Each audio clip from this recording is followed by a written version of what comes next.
guys! Welcome back to my channel! I am G and your service boy. Tara, vlog na tayo. Speaking of vlog, sana swertehin din naman ako sa vlog.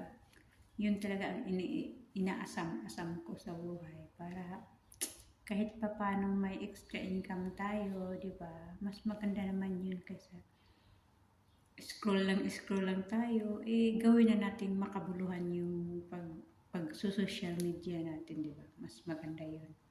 Mas maka-earn pa tayo kung magtiyaga lang tayo dito sa social media like YouTube at iba pang apps na umi-earn, kumikita, di ba?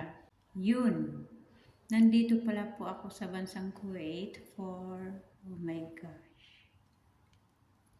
this year, 11 years. Imagine, paano ko nagawa yun? Paano ko nalagpasan yung 11 years dito? Pero guys, umuwi naman ako like after 2 years o nakauwi din ako after 1 year, ganun. Pero kahit umuwi tayo, mas maganda pa rin yung kapiling natin yung family natin. But, kailangan natin magsakripisyo for them naman din, di ba? Para sa kanila din naman ito. Kaya, yun. Fighting tayo dito. Kahit ang hirap, alam nyo yan. Mga OFW na viewers dito, alam nyo yan kung gaano kahirap. Lalong-lalo na yung malayo tayo sa family natin yun. Yung trabaho, kaya naman. Kaya naman kasi pag yung trabaho naman kasi pag kunwari, sobrang busy mo ngayon at sobrang pagod mo. Pero pag mapahinga mo na yan, nawawala din naman. Yung kumbaga, kaya natin yung trabaho. Ang hirap lang doon is yung ang layo talaga ng family. Yun talaga yung nagkakaano. Yun ang for me, or some sa mga OFW, yung family talaga. Kasi yung family talaga ang nag-udyok sa atin din na makapag-abroad at lumayo sa kanila para din talaga sa kanila. Yun, di ba? So, yun. 11 years na ako. Alhamdulillah. Thank you, Lord. Thank you, Lord, sa mga sa fighting spirit na binigay mo sa akin na malagpasan ko ang lahat na ito. Yun, guys. At sana masuportahan niyo ako dito, guys. Gustong-gusto ko talaga mag-vlogger. Alam mo yun. Gusto ko. Kakayanin ko ba? O ganun, marami akong question sa isip ko kasi nandito lang po ako sa sa loob ng bahay. So, paano ko gagawin yung pag-vlog, diba? Baka naman may mga kayo dyan, mga advices sa mga beginners.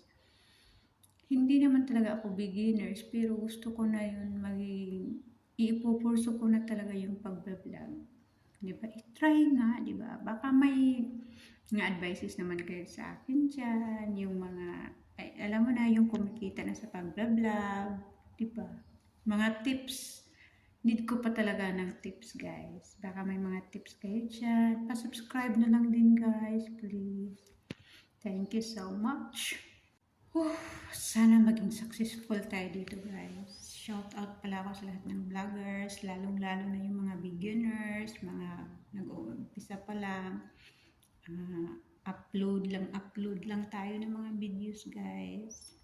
Baka sakaling tayo na rin ang next o ikaw na ba ang next. Ganun lang yun, guys. So, fighting! At taasan ng pasensya at mag-iisip talaga tayo ng mga konsepto sa ating mga vlog. Kaya need ko ng tips, guys. Maraming salamat po. And that's it for today. Thank you for listening sa mag-views. Thank you so much. Pa-subscribe na rin, guys. Pa-like and share if you like to do. But it's okay if you don't. But thank you so much. Hanggang dito na lang. Hanggang sa uulitin. See you for the next video of mine, guys. And tara, vlog na tayo. Hashtag tara vlog na tayo. Bye-bye. Ingat po. God bless you all.